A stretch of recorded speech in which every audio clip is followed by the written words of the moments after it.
안녕하십니까. 오유한 목사입니다. 오늘부터 디모데 전서 나가게 하셔서 감사합니다. 디모데 전서에서는 가장 핵심되는 단어가 경건입니다. 경건이란 무엇인지, 우리가 어떻게 경건한 생활을 할 수 있는지 배울 수 있습니다. 오늘 말씀은 디모데 전서 1장 3절에서 11절까지입니다. 내가 마게도냐로 갈 때 너를 권하여 에베소에 머물라 하는 것은 어떤 사람들을 명하여 다른 교훈을 가르치지 말며 신하와 끝없는 족보에 몰두하지 말게 하려 함이라. 이러한 것은 믿음 안에 있는 하나님의 경륜을 이름보다 도리어 변론을 내는 것이라. 이 교훈의 목적은 청결한 마음과 선한 양심과 거짓이 없는 믿음에서 나오는 사랑이거늘 사람들이 예에서 벗어나 헛된 말에 빠져 율법의 선생이 되려 하나 자기가 말하는 것이나 자기가 확증하는 것도 깨닫지 못하는도다. 그러나 율법은 사람이 그것을 적법하게만 쓰면 선한 것임을 우리가 아노라. 알 것은 이것이니 율법은 옳은 사람을 위하여 세운 것이 아니오 오직 불법한 자와 복종하지 아니하는 자와 경건하지 아니한 자와 죄인과 거룩하지 아니한 자와 망령된 자와 아버지를 죽이는 자와 어머니를 죽이는 자와 살인하는 자며 음행하는 자와 남색하는 자와 인신매매하는 자와 거짓말하는 자와 거짓 맹세하는 자와 기타 바른 교훈을 거스르는 자를 위함이니 이 교훈은 내게 맡기신 바 복되신 하나님의 영광의 복음을 따름이니라. 당시에 디모데가 머물고 있는 에베소 교회는 다른 복음을 전하는 사람이 있었어요. 사도 바울이 전한 그 은혜의 복음이 아니라 다른 복음, 영지주의 복음을 전하는 사람들이 있었습니다. 우리가 알아야 될 것은 그 영지주의 복음은 그 사람에 대해서 잘못 가르치는 거예요. 바른 복음은 그 사람 안에 두 개의 별이 있다고 가르칩니다. 그 두 개의 별이 무엇일까요? 첫 번째는 양심입니다. 우리 마음속에 깨끗한 양심이 있고 거짓이 없이 진실되게 살게 하는 것이 있습니다. 그러나 이 거짓 복음을 가르치는 자들은 마음에 양심이 화인 맞아서 항상 거짓말을 하고 그것이 죄책감도 느끼지 않는다는 것입니다. 예를 들어서 이 사람들은 끝없는 족보를 탐구하고 신화에 대해서 연구를 해요. 근데 이 신화라는 것은 한마디로 말하면 거짓말이거든요.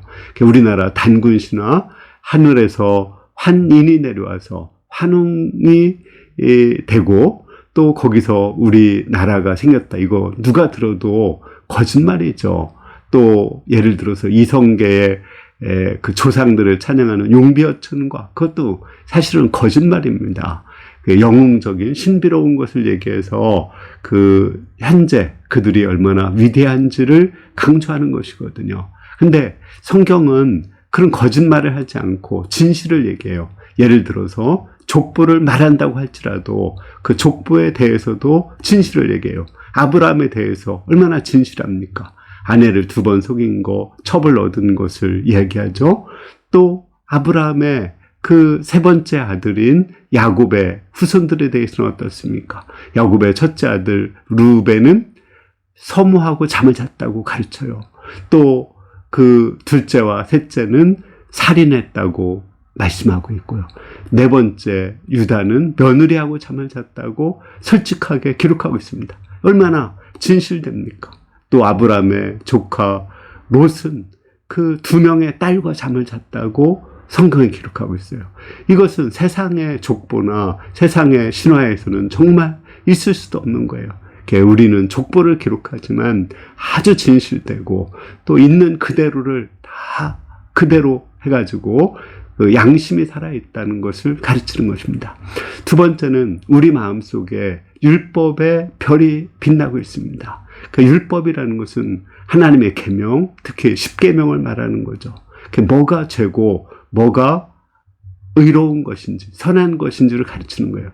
사람의 양심도 오래되면은 화인 맞았다고 하는데 불에 타가지고 무감각하게 되고 마비됩니다. 그래서 죄가 죄인지를 분별하지 못하거든요. 그때는 율법이 필요한 것입니다. 율법을 통해서 부모를 공경하고 살인하지 말고 또 간음하지 말고 도적질하지 않고 거짓말하지 않는 것, 이것이 올바른 거라는 것을 가르쳐주는 것입니다.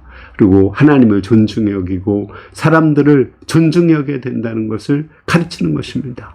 이 율법은 영원히 변함이 없는 거예요. 어느 시대 또 어느 나라에서나 보편적으로 살아있는 양심을 보여주는 것이 하나님의 십계명입니다. 이 말씀을 가지고 자기를 비춰보고 또 회개하고 새롭게 되게 하는 것, 이것이 은혜의 복음입니다. 물론 우리가 율법을 행함으로 구원받는 것은 아닙니다. 그러나 하나님의 은혜 속에서 우리는 율법주의자보다 마음으로 더 율법을 잘 지키는 사람들, 이 사람들이 은혜의 복음을 가진 것입니다.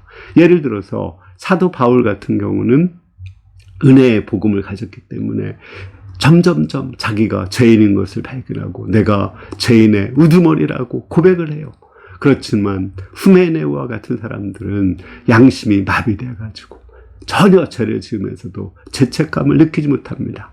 결론적으로 바른 복음은 마음에 양심이 살아있고 율법이 살아있는 것입니다. 그래서 그 율법주의자보다 도덕주의자들보다도 더 마음으로 그 양심대로 진실하게 살고 또 율법을 잘 지키는 사람이 바른 복음을 가진 사람입니다. 우리가 바른 복음으로 양심껏 살고 율법을 잘 지킬 수 있기를 기도합니다. 감사합니다.